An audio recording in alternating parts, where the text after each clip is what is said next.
السلام علیکم ورحمۃ اللہ۔ میرا نام کمیل احمد معافیہ ہے۔ میں آج ایک خصوصی بات آپ سے شیئر کرنے کے لیے حاضر ہوا ہوں۔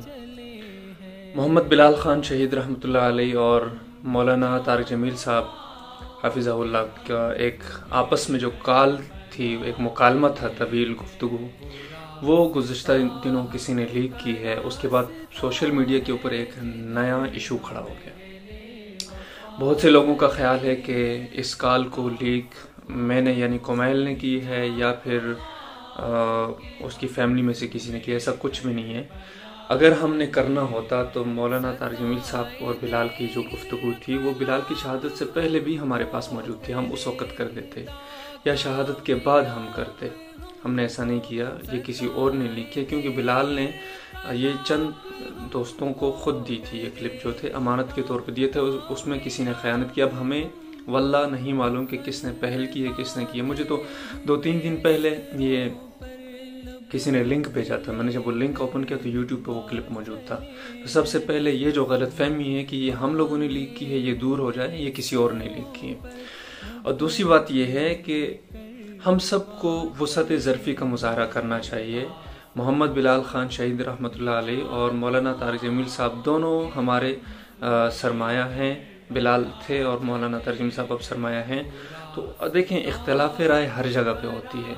اب ایک انسان کی رائے دوسرے انسان کے ساتھ 100% متفق کبھی بھی نہیں ہو سکتی، اور جہاں پہ اختلاف رائے ہو وہاں پہ حضور صلی اللہ علیہ وسلم کی حدیث مبارکہ کے مطابق اس کو رحمت کہا گیا ہے۔ تو جہاں پہ اختلاف ہو وہاں پہ اس چیز کو آپ شخصی اناد اور ذاتی دشمنی اور ذاتی مخالفت کی طرف نہ لے کے جائیں۔ خدا را، یہ رائے کا اختلاف الگ معاملہ ہوتا ہے اور شخصی ایک الگ چیز ہوتی ہے۔ طارق جمیل صاحب ہوں یا بلال ہوں، یا دیکھیں میں آپ کو ایک مثال دیتا ہوں۔ امام ابو حنیفہ رحمۃ اللہ علیہ اور امام شافعی رحمۃ اللہ علیہ یا امام مالک رحمۃ اللہ علیہ، جو ہمارے فقہات ہیں، فقہائے کرام، ان کا آپس میں اختلاف نہیں ہوتا تھا۔ ہر چیز میں اختلاف ہوتا تھا، ہر بات پہ ان کی پورا مطلب گھنٹوں ان کی آپس میں بحث ہوتی تھی مسائل کے اوپر، لیکن اس کے باوجود بھی وہ آپس میں شیر و شکر تھے۔ اب اگر آپ اختلاف رائے کو یا کسی چیز میں اختلاف کو ذاتی اناد سے وہ تعبیر کرنا شروع کریں گے تو کیا مطلب وہاں پہ آپس میں امام ابو حنیفہ اور امام مالک آپس میں دشمن تھے؟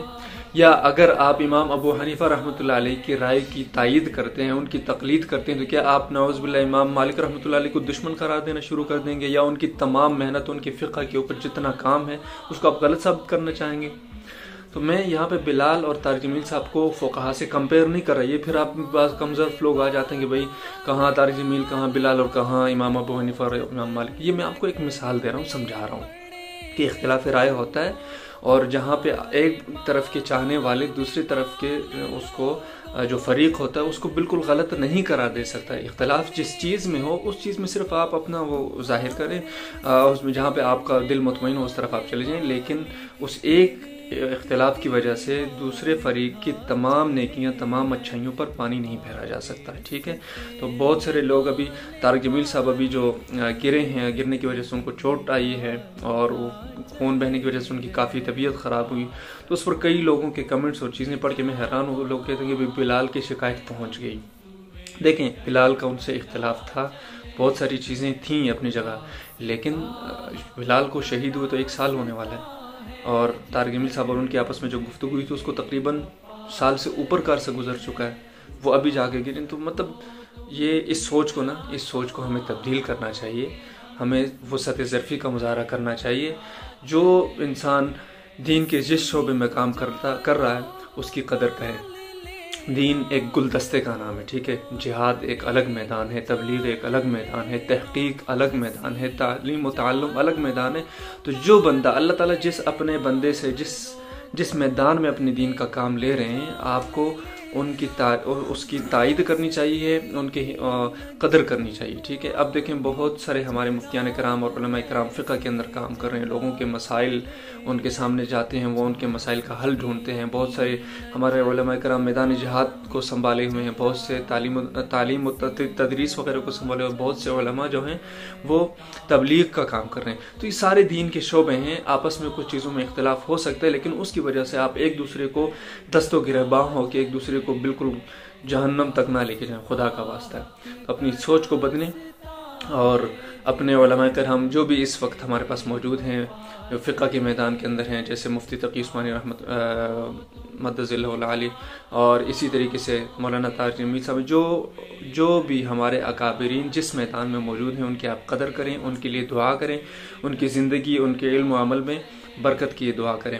اور کہیں پر اگر کوئی دین سے ہمارے جو ہمارے اہل سنت والجماعت کا جو اجماع ہے، اسے اگر کہیں کسی سے کوتاہی ہو کے باہر نکلے تو اس کے لیے دعا کریں، اللہ تعالیٰ ان کو واپس آنے کی توفیق دے۔ تو ان چیزوں کا نا ہمیشہ صدق کے دل سے ان خیر خواہی چاہا کریں، ٹھیک ہے۔